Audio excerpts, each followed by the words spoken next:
G'day friends, welcome to SKETCHFLIX. I was going to say SKETCHFLIX 2020. Doesn't matter. Well, because you're in mermaid mode. I know, I've been in mermaid mode.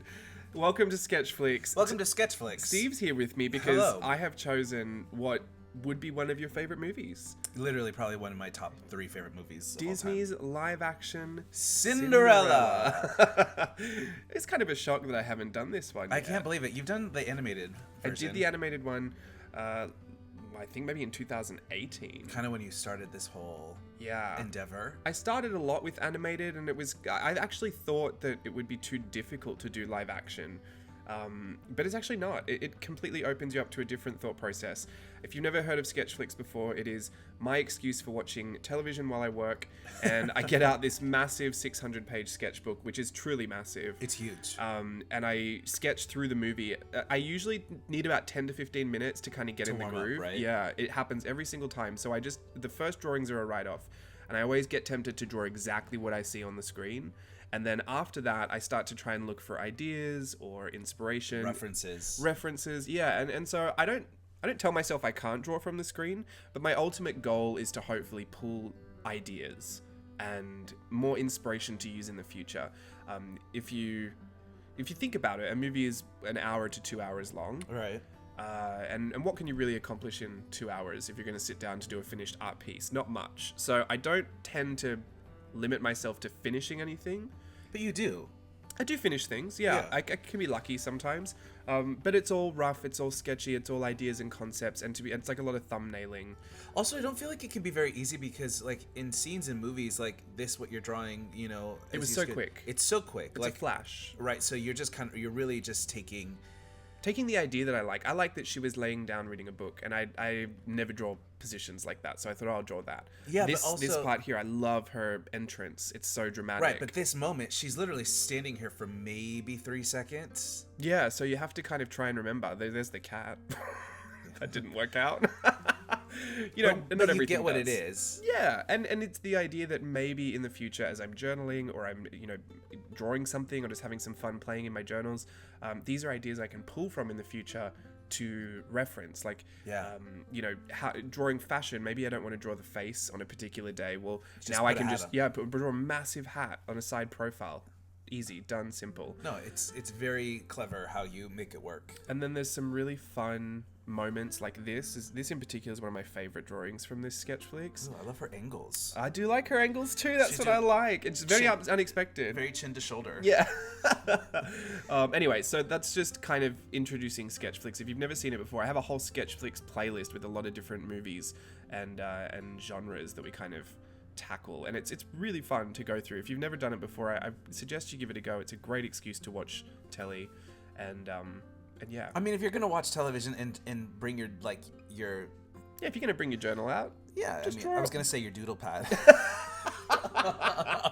It was bad as Stella with the journal booking. He's a journal booker. But just if you're gonna have your sketch pad out here anyway, you might as well just make use of it. Go for it. Have a bit of fun. I've seen other people do SKETCHFLIX and they've been very successful. Oh yeah? Yep, absolutely. So I'm gonna let you first of all tell us what you love, because Steve couldn't love this movie more. But tell me, how many times have you seen it, and why do you love it? I watch it at least once a month. And if I start thinking, since it came out, I just saw you drawing this, and I got a little emotional. It's really honest how much I love it. I feel like that video of that girl who loves cats. Have you seen that video? We're gonna have to pause so Steve can have a cry break. No, you've seen that video of the girl who she says, "I just really love cats." And that's an old video. I know, but that's how I felt in this moment when I saw this drawing. I was like, oh, I love this movie. The scene. I mean, she's so pure in it, Lily James. She's so pretty. I'll be honest. I'll probably watch this again right after we're done with this because I feel so inspired by it. Well, this was a double feature day. I did Great Gatsby before I did this, and I was like, Steve, I've got all the setup. Let's just do another one. And I was talking about a bunch of different movies that I might do. And I took advantage. And Steve was like, "You don't want to do Cinderella?" Yeah. And I said, "Well, I've done the cartoon. I don't know if I need to do the animated one's already up on YouTube." And he said, "Yeah, but the live action's so different." They're so different. They're so different. So anyway, I gave in, but I do love it as well. I just will admit, when I first saw it, I thought, I saw previews and I said, I'm not gonna like Lily James in this. Even I saw it, when I saw the very first preview, I thought, ugh. Another Cinderella movie. How many Cinderella movies do we need in the world? I mean, we could go down the list, and Ever After was so popular, many, many years ago. But And it didn't really look exactly like the reference, so I was thinking, why bother making a live action if it's not going to be the same? Like, I had all the opinions, like we all did. truly, I'm sure. I saw like the Barbies, the dolls in the store, and now Okay, well, that's something they get wrong. They get those faces really wrong for some of these poor women. Did you see the Emma Watson one, the Beauty and the Beast? I know the people that was vile. Yeah, they do them a little dirty sometimes, I think. I don't know how they even get it I that think wrong. it's give them a Barbie face if you can't do it. well, it's because they're trying to mass produce it, and they get the shape right. I think. Are you sure? I don't know. I feel like when people go back in and they repaint them, like how sometimes people go True. and then you're like, oh, there it is. But if I didn't see that, I wouldn't know that anything was different. Yeah. Anyway, with that said, Wow, you're like yelling at me today. I'm very excited about this. I also want to make sure I project into. I hope he's not microphone. projecting too much into your ears. But I think I'm the first person to be like, I can't believe they're making this. And Well, and this was also before. I feel like this was on the cusp of when movies started to tease too much in advertising. Because do you remember? I barely knew anything about it except that it was. I saw kind of her look, and then I saw a shoe. I saw the shoe, and I saw Kate Blanchett, and I was like, oh, I like Kate Blanchett. Like she'll be great in this. But I had no idea what the rest of the movie was going to look like, or what was in it, or who was in it, and I think ever since that movie, I've been over teased in all the other movies. Like I saw all of Beauty and the Beast watching 3 different ads. Truly. I saw the whole thing. And Beauty and the Beast was beautiful. It was done really well. I liked it. I think there was just such an element of a welcome surprise with this. That's a good way to put it. With this movie, that there was no expectation. People didn't know what to expect. They didn't know how to feel about it. Yeah. And they delivered in such a huge way. It is probably, I think, in a lot of ways, the #1 live action that people like go back and say it is their favorite live action. I think it's probably the one that's done the best. I cried a bunch of times the still first time cry. I watched it. I still get a little teary. Well, and the first time I watched it, it's actually funny. I was working on Disney Cruise Line at the time. And so I was on the ship, and Steve was like, you have to go see it, because they were playing it for free in the movie theater. Right, and Danielle and I had gone to see it. Steve at this point spent $600 getting movie tickets, seeing it every 5 seconds, and he was like, you get to see it for free, you should go and see it. And I said, oh, it's fine. Anyway, so I was actually on a break from after one of my duties, and I had my uniform on, and I went in there thinking, oh, just catch it. Like, we're not really supposed to wear a uniform in there. Right. I don't even really know if I was supposed to be in there, but I went in there and I was like, well, I got to see it because Steve keeps telling me I should. I went in there, I'm fully decked out with my name tag on. I had to take it off eventually because I'm bawling my eyes out sitting in the front of the movie theater. All the guests are probably like, what's this crew member doing? Does he not have anything to do?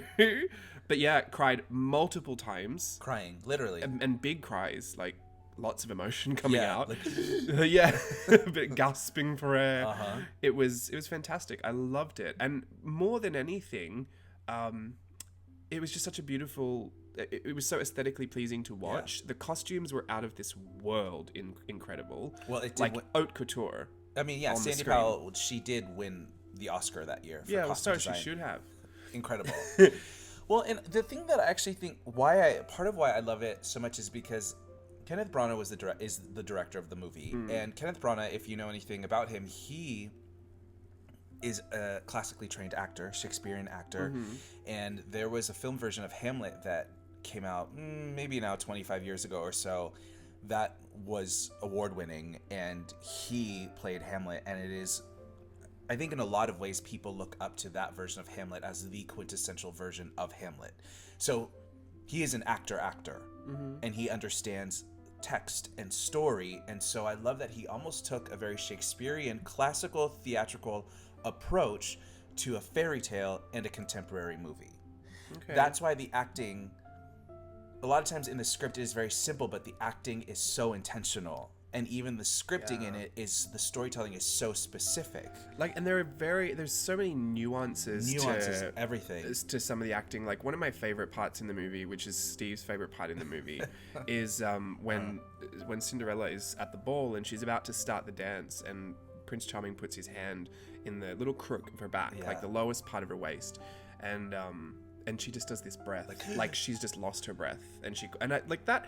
First of all, do you write that in the script, or does the director, a brilliant director, come over here and say, please play that like that, or was Lily James just like, I got this, I am Cinderella, I'm just gonna channel her? I mean, it is 100% director. I think in that moment, it is truly like the director. Whoever it was needs to be praised for it, because it's one of those things that it sticks with me. I watch it all the time, and I still have that I'm gonna catch my breath at the same moment feeling. Truly, and the way they even build up the tension, like with the touch of, you know, later on in the ball scene, they go into the garden and her slipper falls off, and it's a foreshadowing of the future where he puts the slipper on her foot, and it's this like tension of like boy meets girl, first time, you know. It's just so pure in its approach in general, and even when he looks at when they first see each other in the ball. And he's so happy, and he has tears in his eyes because he's so overwhelmed with happiness. It's a really nice way that they play off Cinderella as well, because I think, you know, we're talking about things that age. A lot of things don't age well. Right. And I'm trying to be sensitive to this topic that I'm about to spring on, Steve, but when you think about classic fairy tales that are presented in Disney animations, a lot of the time it's that a helpless woman that needs rescuing from a prince. And so I love that in this film, Cinderella is always praised for being so strong of her character, and that she's so capable in her own world, and that she doesn't need to be rescued. And in fact, the first meeting that they have, she teaches him something about the world, and he becomes fascinated and enamored with her spirit and the strength of her character. And that's what I love about that story. And even the way that it's played up in that garden scene where she's on the swing, that's what that makes me think of, because she's not like helpless in any of it. She can put her own shoe on. Yeah, and he's like, you know, what does she say? When they're on the swing, he goes, may I? And she goes, you may. What, with the shoe moment, or even prior to that? When she says, I will. When they're playing off Koi. Oh, right, because he's like have a sit, like sit down on, like he's telling her to sit on the swing, and she goes, no, I shan't. He goes, you shall. She goes, I shan't. He goes, you shall. She goes, I will. As in, like, I am making the decision for myself to sit down on this swing. Well, I just love that it was. I mean, and it's coy and playful. It's coy, but you can tell that she's got her own sense of like independence and sense of self, and that there's even a little sass there to it as well. Like, and she's just beautiful. She plays it so well.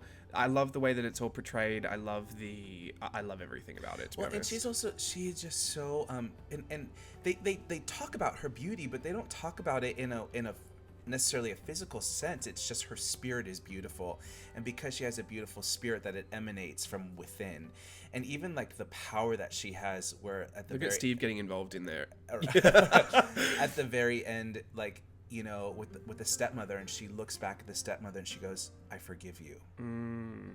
That's that's an intense moment to put in, and I'm wondering how many. I'm so emotional right now. I'm wondering how many times that was almost vetoed in the decision-making process, because that's a lot to put in a movie, especially at the end like that. Yeah, but for her to say, you know what, and this is why I'm gonna forgive you, because it's better for me to forgive, because then I don't have to wear it.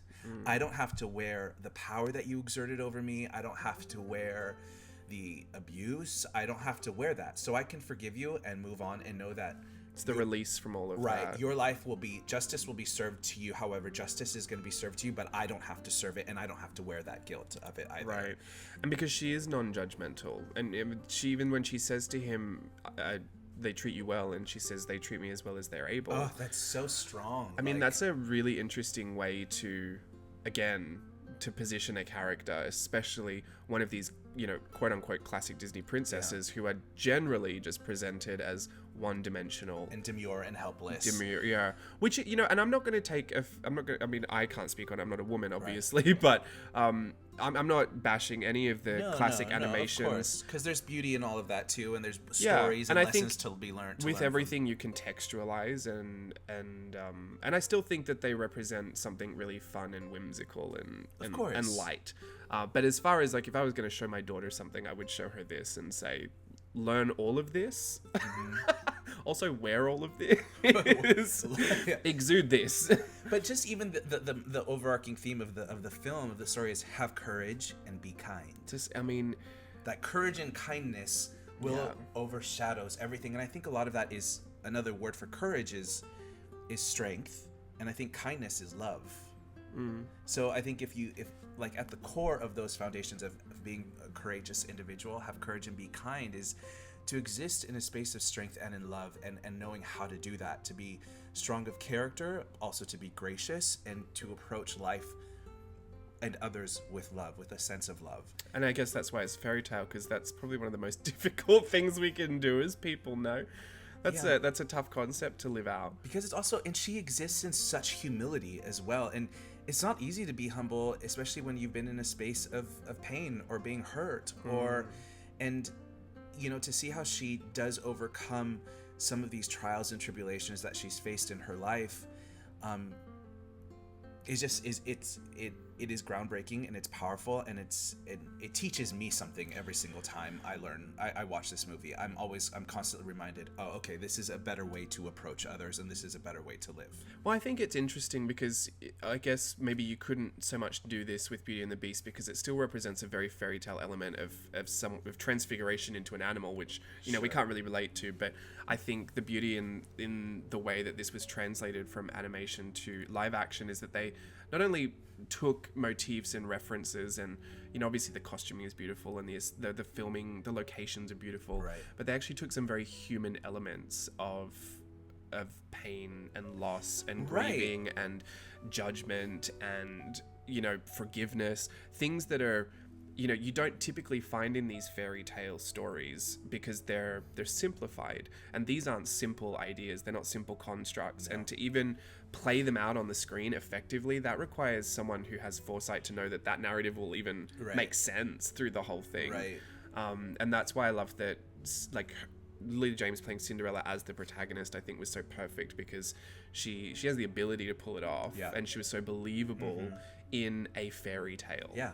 And I think that's why it even resonates with you so much, because there's a part of, I think, myself and yourself that believes that parts of this could exist in the real world. Yeah. I mean, we walked down the aisle to Who Is She? Which is one of the songs. But it is the idea that, like, when they said, it's like, if we operate, like, to believe that the world, in courage and in kindness and a little bit of magic. Because there is beauty and there is magic in the world. I think even in a sunset, there is magic in that sunset. And I think if you have that element of lightheartedness and of youthful, of naivete, a little, you know what I mean? On top of it all, I feel like your approach to life is just a little bit easier. Yeah. That's, I don't know, just me. Yeah. I think in reference to what we're talking about, sure, totally. Does that make sense for everything? Probably not. Not always. We're also not therapists. Right. But I mean, I loved to sketch through the movie. I could have kept going for hours. I do try to keep it just in the movie. Yeah. Like, I won't go over the movie, and I don't go back and fix anything. I might redraw something, or maybe I'll work on something afterwards, but I generally just let the pages live as they happened and go back and draw reference or inspiration from them in the future. It's so beautiful. Like, your work is incredible, of course, and I love just the I love the how liberties different they are. Yeah. Like, some of them look like they've just come out of the movie, and then other things you wouldn't even pick came from watching it. I mean, that's pretty obvious, but but even right on there, I forgive you. Yeah. I love to put the quotes in there too that really move me. Or things that are funny to me. A la mode Parisienne. Yeah. And why did I write doorway? Yeah, why? It just wasn't obvious enough. I love her big dress here. Yeah, I had to redo her because I didn't like the first time I did it. Oh, that's right. And I was like, it looks so good. Mr. Goose. Yes. I made you that little puppy. You did. I made Steve a prop from the movie. I know, it's tucked away. I found it the other day, actually. Oh, yeah. And I was looking for that camera. I was like, I remember making that. I love it. Thanks for having me. This is so special because I love this movie. And if you have not seen this movie, please go watch the live action version of Cinderella. For the artistic aesthetic alone, just that, and then let the rest of it move you. But also then you'll have a lot of things to talk about with Steve on any of the live streams that you might be catching lately. Because I will go on and on and on and on and on. He will talk at length with how much he loves this movie. I love this movie so much. It's definitely a top 3 favorite movie. Well, thank you for sharing your joy with us. Yeah, of course. Thanks for watching SKETCHFLIX live action Cinderella. I'll be back with another video next week. Okay. Bye. Bye.